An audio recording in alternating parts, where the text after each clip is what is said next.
નમસ્તે વિદ્યાર્થી મિત્રો, આજે આપણે ધોરણ 7 વિષય વિજ્ઞાનની અંદર ચેપ્ટર નંબર 14 વિદ્યુત પ્રવાહ અને તેની અસરો વિશે સમજૂતી મેળવીશું.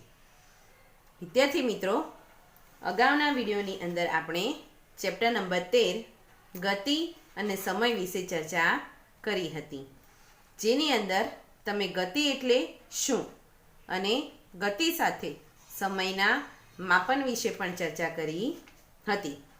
વિદ્યાર્થી મિત્રો, તમે ચેપ્ટર નંબર 13ની અંદર સમજી ગયા હતા કે જ્યારે કોઈ નિશ્ચિત બિંદુની સાપેક્ષે કોઈ પદાર્થ પોતાનું સ્થાન બદલે છે ત્યારે તે પદાર્થ પોતે ગતિમાં છે તેમ કહી શકાય. આ ઉપરાંત આપણે કયું વાહન ઝડપી છે અને કયું વાહન ધીમું છે તે પણ આપણે સમજ્યા હતા. ઝડપ માપવા માટે આપણે મુખ્ય 2 એકમો ધ્યાનમાં રાખીએ છીએ. પહેલો આવે છે નિશ્ચિત સમય અને બીજો આવે છે નિશ્ચિત અંતર. એટલે કે નિશ્ચિત સમયમાં જે વાહન સૌથી વધારે અંતર કાપે તેને આપણે સૌથી વધુ ઝડપી વાહન ગણીએ છીએ. તે જ રીતે નિશ્ચિત અંતર કાપવા માટે જો કોઈ વાહન સૌથી ઓછો સમય લાગે છે તો તે વાહનની જે ગતિ છે તેને આપણે સૌથી ઝડપી કહીએ છીએ. આમ આપણે આ મુદ્દાઓને આધારે ઝડપનું સમીકરણ પણ મેળવ્યું હતું. ઝડપની વ્યાખ્યાની અંદર આપણે સમજી ગયા હતા કે પદાર્થે એકમ સમયગાળામાં કાપેલા અંતરને તે પદાર્થની ઝડપ કહે છે. એટલે કે ટૂંકમાં આપણે ઝડપને સમીકરણ સ્વરૂપે દર્શાવવું હોય તો આપણે કેવી રીતે દર્શાવી શકીએ કે ઝડપ બરાબર કાપેલું અંતર ભાગ્યા તે માટે લાગતો સમય. આમ પદાર્થે ચોક્કસ અંતર કાપવા માટે જે લીધેલો સમય છે તેની દ્વારા આપણે ઝડપ માપી શકીએ છીએ. આ ઉપરાંત આપણે ગતિના મુખ્ય 2 પ્રકારો નિયમિત ગતિ અને અનિયમિત ગતિ વિશે પણ ચર્ચા કરી હતી. આ ઉપરાંત તમે સાદા લોલકની રચનાવાળો પ્રયોગ પણ સમજ્યા હતા. તેના દ્વારા તમે આવર્તકાળ પણ મેળવતા શીખ્યા હતા. ત્યારબાદ આવ્યું હતું સમયનું માપન, જેમાં તમે સમજ્યા હતા કે સામાન્ય રીતે અત્યારના જમાનામાં આપણે સમયનું માપન કરવા માટે ઘડિયાળનો ઉપયોગ કરીએ છીએ. પરંતુ જ્યારે ઘડિયાળની શોધ નહોતી થઈ, એટલે કે પહેલાંના જમાનાના લોકોની વાત કરીએ તો પહેલાંના જમાનાના લોકો સમયનું માપન કરવા માટે પડછાયાનો ઉપયોગ કરતા હતા અને તેઓ પડછાયાને આધારે કેટલા વાગ્યા છે, કેટલો સમય છે તે પણ અંદાજો લગાવતા હતા. આ ઉપરાંત તેઓ એક સૂર્યોદયથી બીજા સૂર્યોદય સુધીના સમયગાળાને એક દિવસ તરીકે ઓળખાવતા હતા અને આમ એક અમાસ પછી બીજી અમાસ સુધીના સમયગાળાને તેમણે 1 મહિનો કહ્યો હતો. આમ વિદ્યાર્થી મિત્રો, આપણે દરેકે દરેક સમયનું માપન પણ અહીં આપણે સમજ્યા હતા. આ ઉપરાંત ઝડપના એકમો મેળવ્યા હતા. એક અંતર જે છે તેના માટેના પણ આપણે એકમો મેળવ્યા હતા. આપણે સમજી ગયા હતા કે વાહનોમાં ઝડપ માપવા માટે વપરાતું જે સાધન છે, જે યંત્ર છે તેને આપણે સ્પીડોમીટર તરીકે ઓળખીએ છીએ. જ્યારે કાપેલું અંતર માપવા માટેનું જે સાધન છે તેને આપણે ઓડોમીટર તરીકે ઓળખીએ છીએ. આ ઉપરાંત આપણે આલેખ પત્ર દ્વારા અંતર વિરુદ્ધ સમયના આલેખ દ્વારા કોઈ પણ સમયે કોઈ પણ વ્યક્તિ, વસ્તુ અથવા વાહનનું સ્થાન ક્યાં છે તે પણ આપણે આલેખની મદદથી જાણ્યા હતા. આમ સામાન્ય રીતે ઓલ ઓવર આપણે આખા પાઠની અંદર ચેપ્ટર નંબર 13માં ગતિ અને સમયમાં મોટા ભાગે આપણે ગતિની ચર્ચા કરી હતી અને તેના દ્વારા અંતર અને સમય કેવી રીતે મેળવવું તે પણ આપણે સમજૂતી મેળવી હતી. વિદ્યાર્થી મિત્રો, આજે આપણે ચેપ્ટર નંબર 4ની શરૂઆત કરવાના છીએ, જેમાં સૌપ્રથમ આપણે થોડી પ્રસ્તાવના વિશે સમજૂતી મેળવી લઈએ. એટલે કે થોડું તમને હું સમજાવી દઉં. તો સૌપ્રથમ તો વિદ્યુત પ્રવાહ એટલે શું? તમને યાદ છે, તમે ધોરણ 6 ની અંદર ભણી ગયા છો કે વિદ્યુત પ્રવાહ એટલે શું? તો વિદ્યુત પ્રવાહ એટલે કે જ્યારે કોઈ ફિલામેન્ટ હોય, કોઈ તાર હોય, કોઈ બલ્બ હોય, તેની અંદરથી જ્યારે અંદર આવેલા ધન આયનો અને ઋણ આયનનું વહન થાય છે, તે સમય દરમિયાન જે વહન થવાના કારણે જે ઇલેક્ટ્રોનની પરસ્પર અથડામણને લીધે તેની અંદર ગરમી ઉત્પન્ન થાય છે. અને આ ગરમી જે છે એ વધારે પ્રમાણમાં ઉત્પન્ન થાય ત્યારે ગરમી સાથે પ્રકાશ પણ ઉત્પન્ન થતો હોય છે, જેને આપણે વિદ્યુત તરીકે ઓળખતા હતા. બરાબર વિદ્યાર્થી મિત્રો, આ ચેપ્ટરની અંદર આપણે વિદ્યુતના ઘટકોની સંજ્ઞાઓ, આ ઉપરાંત વિદ્યુત પ્રવાહની ઉષ્મીય અસરો, વિદ્યુત પ્રવાહની ચુંબકીય અસરો, આ ઉપરાંત વિદ્યુત ચુંબક કેવી રીતે બનાવવામાં આવે છે અને તેનો ક્યાં ક્યાં ઉપયોગ થાય છે તે, અને વિદ્યુત ઘંટડી વિશે સમજૂતી મેળવવાની છે. આ ઉપરાંત વિદ્યાર્થી મિત્રો, આ પાઠની અંદર એક વધારાના પ્રશ્ન તરીકે એક વિદ્યુત સગડી પણ આપેલી છે. તો અહીં આપણે આ દરેકે દરેક ટોપિક વિશે ચર્ચા કરવાની છે. હવે આપણે જાણીએ છીએ કે જે વિદ્યુતના ઘટકો જે છે તેઓની સંજ્ઞા જે હોય છે તે સંજ્ઞા વડે કોઈ પણ વિદ્યુતનું જે વિદ્યુત પરિપથની આકૃતિ છે તે દોરવી ખૂબ જ સરળ બની જતી હોય છે. જ્યારે વિદ્યુત કળ એટલે કે સ્વિચ, જેને આપણે પંખાની કે લાઇટની સ્વિચ હોય છે તેને વિજ્ઞાનની ભાષામાં વિદ્યુત કળ તરીકે ઓળખવામાં આવે છે. તો જ્યારે આ વિદ્યુત કળ જોડાણની એટલે કે ઓન અવસ્થામાં હોય ત્યારે બેટરી જે છે તેના ધન છેડાથી ઋણ છેડા સુધી પરિપથ પૂર્ણ થતો હોય છે. એટલે કે જે સમયે પરિપથ ગોળ ગોળ ગોળ આખો રાઉન્ડ પૂર્ણ કરે, કોઈ પણ ભાગ કોઈ પણ જગ્યાએ ખુલ્લો ન હોય અને બધી જ જગ્યાએ મને બંધ આકૃતિ મળતી હોય ત્યારે મારો પરિપથ એ ઓન અવસ્થામાં છે તેમ હું કહી શકું, કારણ કે તે સમયે મારો પરિપથ કેવો થાય છે? પૂર્ણ થાય છે. હવે જ્યારે આવો પરિપથ મને મળે છે કે જેમાં સ્વિચ ઓન અવસ્થામાં હોય છે, તેવા પરિપથને આપણે બંધ પરિપથ એટલે કે ક્લોઝ સર્કિટ તરીકે ઓળખીએ છીએ. અને જ્યારે પણ કોઈ પણ પરિપથની અંદર જો ક્લોઝ સર્કિટ આપેલી હોય તે જ સમયે તેમાંથી વિદ્યુત પ્રવાહ જે છે તેનું વહન થતું હોય છે. પરંતુ જ્યારે વિદ્યુત કળ એટલે કે સ્વિચ ઓફ અવસ્થામાં હોય ત્યારે પરિપથ જે છે તે પૂર્ણ થતો નથી અને તેને ખુલ્લો પરિપથ તરીકે ઓળખવામાં આવે છે. અને જ્યારે પણ આવો પરિપથ ખુલ્લો પરિપથ હોય ત્યારે ખુલ્લા પરિપથના કોઈ પણ ભાગમાંથી વિદ્યુત પ્રવાહ જે છે તેનું વહન થતું નથી, કારણ કે જ્યારે પરિપથ ખુલ્લો બને ત્યારે તેમાંથી જે પરિપથનો એક છેડો છે એ ધન છેડાથી ઋણ છેડા સુધી અલગ થઈ જતો હોય છે. અને આવા સમયે પરિપથ જે છે એ પૂર્ણ નથી બનતો અને તેથી તેવા પરિપથને ખુલ્લા પરિપથ તરીકે ઓળખવામાં આવે છે. હવે વિદ્યુતના સાધનોની વાત કરીએ તો વિદ્યુત bulb, electric heater, electric room heater, વિદ્યુત ઇસ્ત્રી વગેરે વિદ્યુત પ્રવાહની ઉષ્મીય અસરો પર કાર્ય કરતા સાધનો છે. વિદ્યુત બલ્બની વાત કરીએ તો વિદ્યુત બલ્બની અંદર જે વિદ્યુત પ્રવાહ પસાર થાય છે તે દરમિયાન વિદ્યુત પ્રવાહનું પ્રકાશની અંદર રૂપાંતર થાય છે. આ ઉપરાંત ઉષ્મા જે આપણને ઉર્જા સ્વરૂપે એટલે કે ગરમી પ્રાપ્ત થતી હોય છે. ઇલેક્ટ્રિક હીટરની વાત કરીએ તો ઇલેક્ટ્રિક હીટરની અંદર જ્યારે આપણે વિદ્યુત પ્રવાહ પસાર કરીએ છીએ ત્યારે તેમાંથી પસાર થયેલો વિદ્યુત પ્રવાહ જે છે તેની વિદ્યુત પ્રવાહનું ઉષ્મા ઉર્જામાં રૂપાંતર થતું હોય છે, જેના કારણે જે હીટર દ્વારા પાણી જે છે તે ગરમ કરી શકાતું હોય છે. તે જ રીતે ઇલેક્ટ્રિક રૂમ હીટરની અંદર પણ વિદ્યુત પ્રવાહ જે છે તેનું ઉષ્માની અંદર રૂપાંતર થતું હોય છે. આ ઉપરાંત વિદ્યુત ઇસ્ત્રીની વાત કરીએ તો વિદ્યુત ઇસ્ત્રીમાં પણ વિદ્યુત પ્રવાહ જે છે તેનું ઉષ્મા ઉર્જામાં રૂપાંતર થતું હોય છે.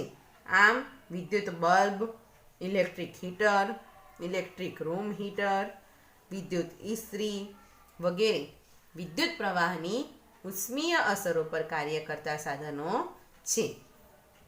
હવે જેટલા પણ આવા સાધનો ગરમ થતા હોય છે તેની આંતરિક રચનાની અંદર એટલે કે તેની અંદરની રચનાની અંદર જે સાધનો હોય છે તેમાં તારનું મોટું ગૂંચળું આવેલું હોય છે. હવે આ ગૂંચળા જે છે એને તારનો એલિમેન્ટ તરીકે ઓળખવામાં આવે છે. જો કદાચ કોઈ પણ જગ્યાએ એલિમેન્ટનું જોડાણ નીકળી ગયું હોય તો તે સમયે પણ બલ્બ જે છે તે પ્રકાશિત થતો નથી. તો આ પ્રમાણે સામાન્ય રીતે આપણે જોઈએ તો જે ગૂંચળો હોય છે તેને આપણે શું કહીએ છીએ? એલિમેન્ટ. અને આ એલિમેન્ટ જે છે તે વિદ્યુત પ્રવાહનું ઉષ્મા ઉર્જામાં રૂપાંતર કરતા સાધનો પર કાર્ય કરતું હોય છે.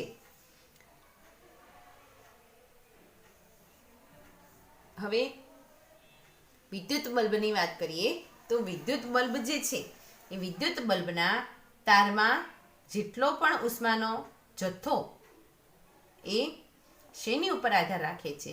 તો સામાન્ય રીતે ઉષ્માનો જથ્થો જેટલો પણ છે તે તેમાં વપરાયેલું દ્રવ્ય, તારની લંબાઈ અને તારની જાડાઈના ક્ષેત્રફળ જે હોય છે તેના ઉપર આધાર રાખે છે.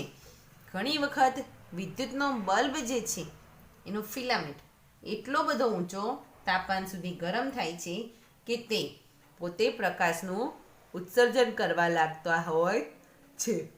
આમ જો આપણે કોઈ પણ પદાર્થની અંદર ધારી લો આપણે ઘરમાં રહેલો એક બલ્બ લઈએ છીએ તો આ બલ્બની અંદર જ્યારે વિદ્યુત પ્રવાહ પસાર કરવામાં આવે છે, આ વિદ્યુત પ્રવાહ જ્યારે મોટી ઉર્જા સાથે અંદર પ્રવેશ પામતું હોય છે તે સમયે તેઓની જે બહાર આપણને પ્રકાશ જે છે તેનું ઉત્સર્જન થતું જોવા મળતું હોય છે.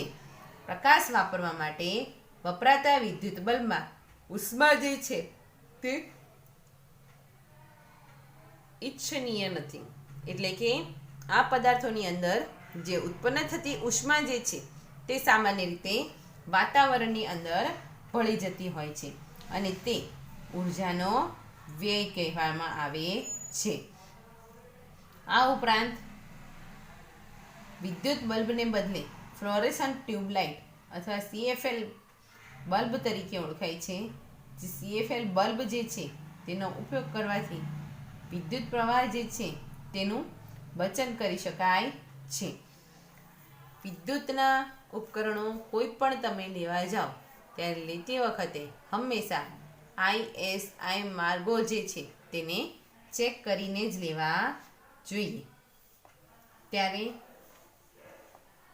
એક બાજુ બીજી બાજુ જોઈએ તો તાર જે છે તે ચુંબક તરીકે વર્તે છે. આ અંગેની શોધ હાન ક્રિશ્ચિયન ઓસ્ટેડ નામના વૈજ્ઞાનિકે જતી હોય છે. તો આમ વિદ્યાર્થી મિત્રો, અહીં તમે વિદ્યુત પ્રવાહ અને તેની અસરો વિશે ટૂંકમાં સમજૂતી મેળવી. તો વિદ્યાર્થી મિત્રો, આજના આપણા પાઠનો સૌથી પહેલો ટોપિક છે વિદ્યુતના ઘટકોની સંજ્ઞાઓ. તો સૌપ્રથમ આપણે વિદ્યુતના જે ઘટકો છે જેવા કે વિદ્યુત કોષ, તો સૌથી પ્રથમ ઘટક આવે છે વિદ્યુત કોષ. બરાબર. હવે આ જે ઘટકો જે છે તેઓની સંજ્ઞાઓ આપણે દોરવાની છે. તો સૌપ્રથમ આવશે વિદ્યુત કોષ. તો આપણે વિદ્યુત કોષના જે ઘટકો છે તેની અંદર સંજ્ઞા દોરીએ તો કોઈ પણ પરિપથની અંદર વિદ્યુત કોષને આપણે એક બાજુ મોટી અને એક બાજુ નાની લાઈન તરીકે દર્શાવવામાં આવે છે. આમાં મોટી લાઈન જે છે તેને આપણે ધન ધ્રુવ અને નાની લાઈન જે છે તેને આપણે ઋણ ધ્રુવ તરીકે ઓળખીએ છીએ. ત્યારબાદ બીજો ઘટક આવે છે વિદ્યુત બેટરી. આ વિદ્યુત બેટરી જે છે તેને આપણે દર્શાવવા માટે સેમ વિદ્યુત કોષનું જે જોડાણ હોય તે જ પ્રમાણે, પરંતુ વચ્ચેનું જોડાણ જે છે તેને તૂટક રેખા વડે દર્શાવવામાં આવે છે. એટલે કે કંઈક આ પ્રકારનું જોડાણ આપણને જોવા મળશે. ઋણ ધ્રુવ, ધન ધ્રુવ, વચ્ચે આવશે તૂટક જોડાણ, પછી અહીંયા આવશે ઋણ ધ્રુવ અને ફરી પાછો ધન ધ્રુવ. અને આ જે છે બંને બાજુ જે લાઈનો દર્શાવે છે ત્યાં આપણે તાર જોડેલા હોય છે તે, બરાબર. નાનો છેડો ઋણ, મોટો છેડો ધન, ધન સાથે ઋણ જેને નાનો છેડો છે અને સામેની બાજુ આવશે ધન. અહીંયા બંને હંમેશા આપણે અગાઉ પણ સમજ્યા છીએ કે ઋણ અને ધન એટલે કે વિરોધી વીજભાર વચ્ચે જ હંમેશા આકર્ષણ જોવા મળે છે. ત્યારબાદ ત્રીજા નંબરનો ઘટક આવે છે વિદ્યુત કળ, જેને આપણે સ્વિચ તરીકે ઓળખીએ છીએ. જ્યારે આ સ્વિચ ઓન અવસ્થામાં હોય છે તે સમયે આ થઈ ગયો આપણો પરિપથ, અહીંયા પણ પરિપથ.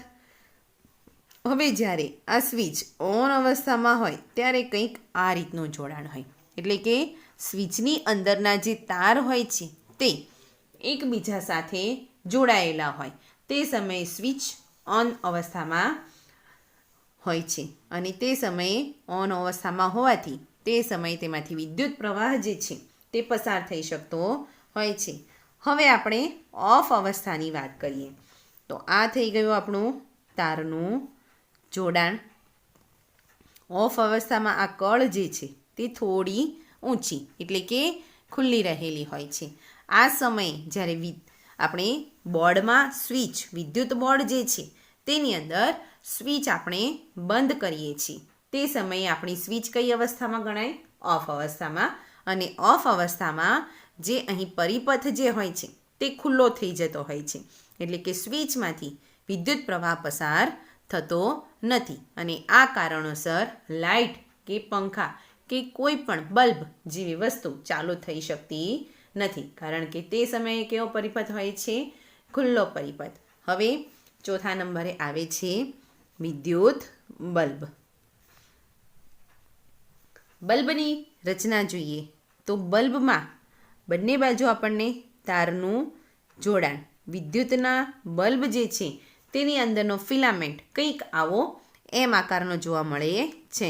અને બલ્બ હંમેશા ગોળાકાર હોય છે, તેથી આપણને તે આવા પ્રકારની રચના જોવા મળશે. ફિલામેન્ટ અંદર એમ આકારે.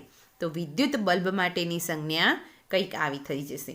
વિદ્યાર્થી મિત્રો, આ સંજ્ઞા જે છે એ આપણને અવારનવાર 1 માર્ક્સમાં વિકલ્પોની અંદર પૂછાતી રહે છે, જેના કારણે તેને યાદ રાખવી જરૂરી છે. અને જોડાણ તાર એટલે કે જે આજુબાજુ આપણે આ બધા તાર દર્શાવેલા છે તે જોડાણ તાર માટેની સંજ્ઞા ફક્ત એક લાંબી સીધી લાઈન થતી હોય છે, બરાબર.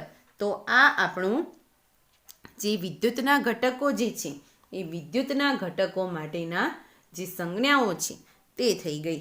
તો આ સંજ્ઞાઓ જે છે તેના ઉપયોગ દ્વારા આપણે કોઈ પણ પરિપથ જે છે એને સહેલાઈથી અને સરળતાથી યાદ રાખી શકતા હોઈએ છીએ.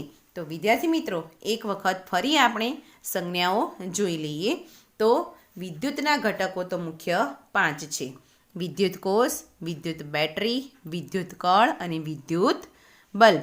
ત્યારબાદ આવે છે છેલ્લું જોડાણ તાર. જે તાર જેના દ્વારા આપણે કોઈ પણ વસ્તુનું જોડાણ કરીએ છીએ તે. વિદ્યુત કોષની રચના કંઈક આવી હોય છે: એક લીટો મોટો, એક લીટો નાનો. મોટો લીટો જે છે તેને આપણે ધન ધ્રુવ તરીકે ઓળખીએ છીએ અને નાના લીટાને ઋણ ધ્રુવ તરીકે. વિદ્યુત બેટરી, બેટરીનું જ્યારે જોડાણ કરેલું હોય ત્યારે વચ્ચેનો ભાગ એ તૂટક લાઈન તરીકે દર્શાવવામાં આવતો હોય છે. વિદ્યુત કળ એટલે કે સ્વિચની વાત કરીએ તો આ આપણું એક તારનું જોડાણ થઈ ગયું. જ્યારે સ્વિચ ઓન અવસ્થામાં છે ત્યારે સ્વિચના અંદરના તાર જે છે એ આજુબાજુના જે વાહક તાર હોય તેની સાથે જોડાણની પરિસ્થિતિમાં હોય છે. આ સમયે જે સ્વિચ જે છે તેમાંથી વિદ્યુત પ્રવાહ પસાર થઈ શકતો હોય છે. જ્યારે ઓફ અવસ્થામાં આ તાર જે છે એ જોડાણ હોતું નથી, તે અહીંથી ખુલ્લો હોય છે, એટલે કે વહેતો પરિપથ હોતો નથી. ખુલ્લો પરિપથ હોવાથી ત્યાંથી વિદ્યુત પ્રવાહ જે છે તે પસાર થઈ શકતો નથી. વિદ્યુત બલ્બની વાત કરીએ તો વિદ્યુત બલ્બમાં બંને બાજુના અહીંયા તારનો જોડાણ છે અને વચ્ચે આવે છે એમ આકારનો જે બલ્બ છે તેનો ફિલામેન્ટ, અને બલ્બ ગોળ હોય છે એટલે ગોળાકાર ચક્ર ફરતી મૂકેલું હોય છે જોડાણ તાર, જેને આપણે હંમેશા એક સીધી લાઈન તરીકે દર્શાવીએ છીએ. તો આ થઈ ગઈ વિદ્યાર્થી મિત્રો વિદ્યુત ઘટકોની સંજ્ઞાઓ. હવે આપણે આ સંજ્ઞાઓ વિશે થોડી સમજૂતી મેળવી લઈએ. વિદ્યાર્થી મિત્રો હવે આપણે ઘટકોની સંજ્ઞાઓ જે છે તેના વિશે સમજૂતી મેળવીએ. તો સામાન્ય વ્યવહારમાં વપરાતા કેટલાક વિદ્યુતના ઘટકોને સંજ્ઞા વડે દર્શાવી શકાય છે, અને આ દરેકે દરેક સંજ્ઞાઓ જે છે તે આપણને બાજુના કોષ્ટક, અહીં બાજુના પેજ પર રહેલા કોષ્ટકમાં દર્શાવેલી છે, જે મેં તમને હમણાં આકૃતિ દોરીને સમજૂતી આપી તે. હવે કેટલાક વિદ્યુતીય ઘટકો તથા તેમની સંજ્ઞાઓને દર્શાવેલી છે. હવે આ જે વિદ્યુતીય ઘટકોના આનાથી જુદા સંકેતો તેમને બીજા પુસ્તકોમાં જોવા મળી શકે છે. એટલે કે દરેકે દરેક પુસ્તક વાઇઝ આ જે ઘટકો જે છે તેઓની સંજ્ઞા આપણને ઘણી વખત અલગ અલગ પણ જોવા મળતી હોય છે. આપણે અહીં મોટા ભાગે તમને હમણાં મેં દર્શાવી તે અને બાજુના પેજના કોષ્ટકમાં દર્શાવેલી જે સંજ્ઞા છે તેના ઉપર આપણે ચર્ચા કરીશું, અને આ જ સંજ્ઞાઓનો આપણે ઉપયોગ કરીશું. હવે વિદ્યુત કોષની સંજ્ઞામાં એક પાતળી લાંબી રેખાને સમાંતર બીજી ટૂંકી અને જાડી રેખા છે. વિદ્યાર્થી મિત્રો જુઓ, તમને અહીં આકૃતિમાં દર્શાવેલું છે તેમ આ જે આકૃતિ જે છે તે આકૃતિમાં અહીં એક જે પાતળી લાંબી રેખા છે તેને સમાંતર બીજી જાડી અને ટૂંકી રેખા દર્શાવવામાં આવેલી છે. હવે આ જાડી અને ટૂંકી રેખા જે છે તેને આપણે ઋણ ધ્રુવ કહ્યું છે. પાતળી અને લાંબી રેખા જે છે તેને આપણે ધન ધ્રુવ તરીકે ઓળખીએ છીએ. હવે આપણે સૌ જાણીએ છીએ કે કોઈ પણ વિદ્યુત કોષ લઈએ તે કોષ હંમેશા બે પ્રકારના ધ્રુવો ધરાવે છે. એક આવે છે ધન ધ્રુવ અને બીજું આવે છે ઋણ ધ્રુવ. તો અહીં જે પાતળી અને લાંબી રેખા છે તેને આપણે ધન ધ્રુવ તરીકે ઓળખીએ છીએ, અને ટૂંકી અને જાડી રેખાને આપણે ઋણ ધ્રુવ તરીકે ઓળખીશું. બરાબર.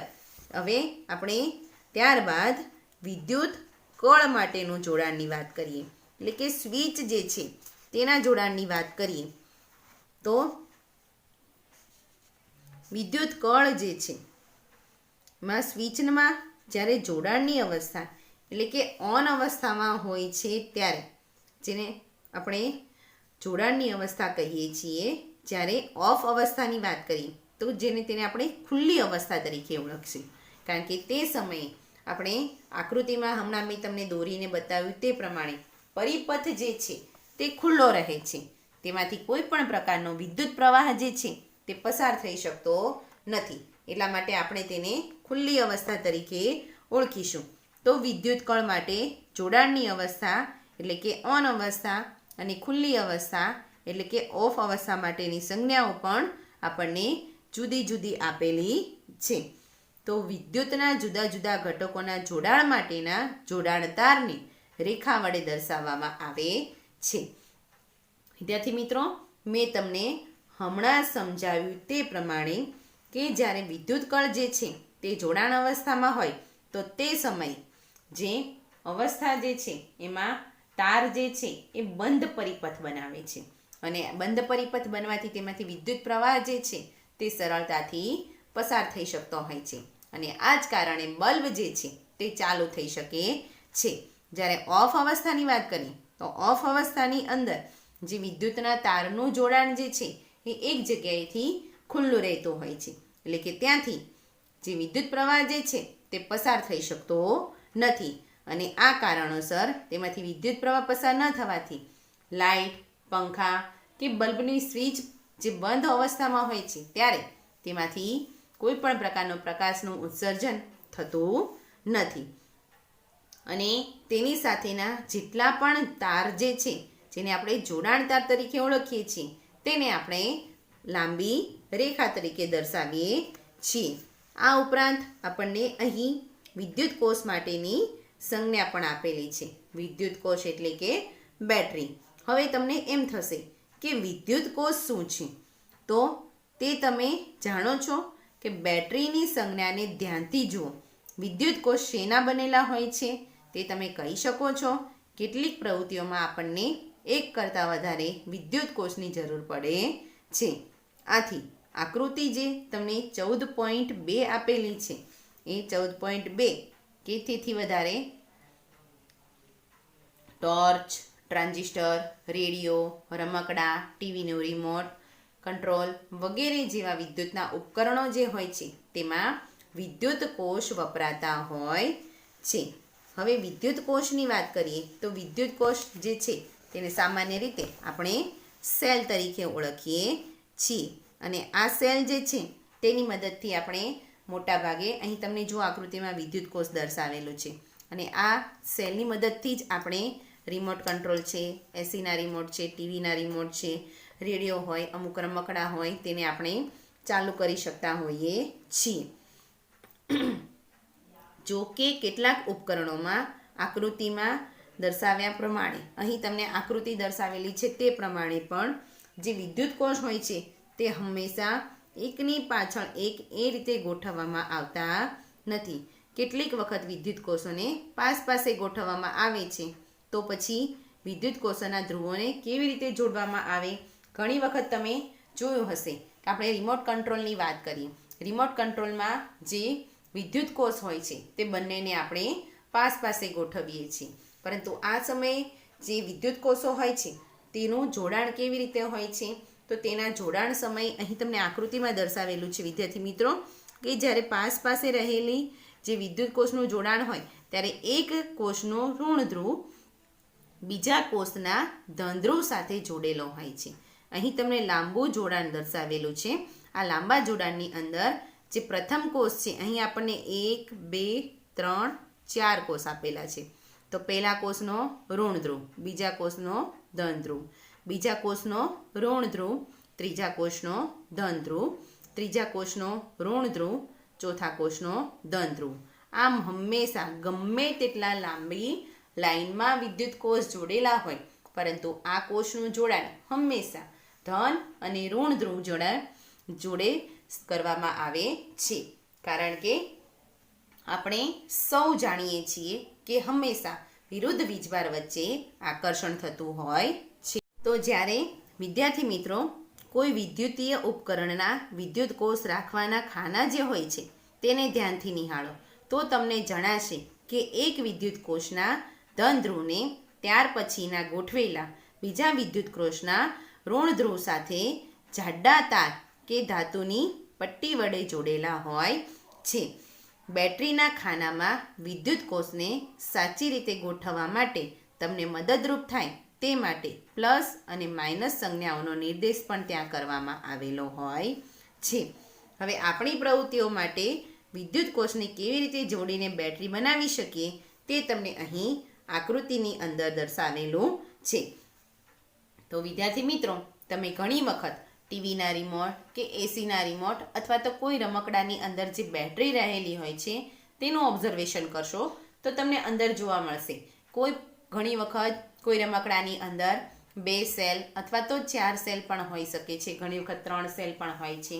તો આવા જ્યારે લાંબા સેલોનું જોડાણ શક્ય ન બનતું હોય ત્યારે સેલ જે હોય છે તેને એકબીજાની પાસે ગોઠવવામાં આવે છે.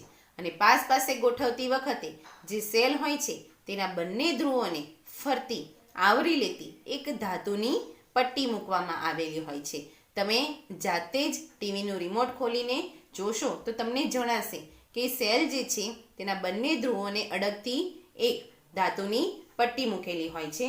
અને આ ધાતુની પટ્ટીની અંદર જ્યાં એક સેલનો ધન ધ્રુવ જો આવતો હોય ત્યાં બીજા સેલનો ઋણ ધ્રુવ આવશે, અને જ્યાં પહેલા સેલનો ઋણ ધ્રુવ આવે છે ત્યાં બીજા સેલનો ધન ધ્રુવ આવશે. આમ બંને બાજુએ જે સેલ હોય છે તે મૂકવાની પટ્ટીના આધારે તેઓને એકબીજાને ધન અને ઋણ ધ્રુવ મુજબ મૂકવામાં આવે છે. આ ઉપરાંત આપણે સરળતા ખાતર જે રિમોટ કંટ્રોલ અથવા તો કોઈ બીજા રમકડાની જે બેટરી હોય છે તેની અંદર પ્લસ અને માઇનસના ચિહ્નો પણ દર્શાવેલા હોય છે. તો જ્યાં પ્લસનું ચિહ્ન દર્શાવેલું હોય છે ત્યાં આપણે બેટરીનો ધન ધ્રુવ એટલે કે ઉપરનો જે ટોપકાવાળો ભાગ આવે છે તે બેટરીનો ધન ધ્રુવ હોય છે. તો પ્લસ ચિહ્ન પાસે બેટરીનો ટોપકાવાળો ભાગ રાખવામાં આવે છે, સેલનો ટોપકાવાળો ભાગ રાખવામાં આવે છે, અને નીચેની સાઈડ ઋણ ધ્રુવમાં પાસે સપાટ જે એરિયા આવેલો હોય છે તે મૂકવામાં આવતો હોય છે. આ રીતે આપણી સરળતા ખાતર આપણે કોઈ પણ રમકડાના સેલ લઈએ અથવા તો કોઈ પણ ટીવી કે ટેપ રેકોર્ડર કે એસી કોઈનું પણ રિમોટ લઈએ તો તેની અંદર આપણને સેલની આજુબાજુ પ્લસ અને માઇનસ દોરેલું દેખાતું હોય છે, જેના આધારે આપણે કોઈ પણ પરિપથની અંદર સેલનું જોડાણ કરી શકતા હોઈએ છીએ. અને સેલ જે છે એ સેલ એ યાંત્રિક ઉર્જાનું વિદ્યુત ઉર્જામાં રૂપાંતર કરતું સાધન છે. અને આ જ કારણે જ્યારે આપણે રિમોટની અંદર બટન દબાવીએ છીએ તે સમયે પરિપથ જે છે એ બંધ બનતો હોય છે અને પરિપથમાંથી વિદ્યુત પ્રવાહ પસાર થતો હોય છે. અને આ કારણેસર આપણે રિમોટમાં જેવું બટન દબાવીએ તરત જ આપણે ટીવીમાં ચેનલ ફેરવી શકીએ છીએ, વોલ્યુમ વધારી શકીએ છીએ અને બીજી અનેક રીતો કરી શકતા હોઈએ છીએ. તો આમ બેટરીનું જોડાણ જ્યારે આખું ગોળ પરિપથ પૂર્ણ કરે ત્યારે તેમાંથી વિદ્યુત પ્રવાહ પસાર થઈ શકે છે. અને જો તેના છેડા કદાચ ભૂલથી આપણાથી ઊંધા લાગી ગયા હોય તો તેમાંથી વિદ્યુત પ્રવાહ જે છે તે પસાર થઈ શકતું નથી. એટલે કે ધ્રુવો જે છે તેને ગોઠવવામાં આપણાથી ભૂલ થાય તો પણ વિદ્યુત પ્રવાહ જે છે તે પસાર થઈ શકતો નથી અને પરિપથ જે છે તે પૂર્ણ થતો નથી. તો વિદ્યાર્થી મિત્રો, આજના વિડીયોમાં આપણે વિદ્યુત પરિપથના જે ઘટકો છે તેના માટેની સંજ્ઞાઓ વિશે ચર્ચા કરી. હવે આપણે વિદ્યુત પરિપથોની આકૃતિ જે છે તે કેવી રીતે જોડાણ કરવામાં આવે છે તેના વિશે અગાઉના વિડીયોની અંદર ચર્ચા કરીશું. Thank you.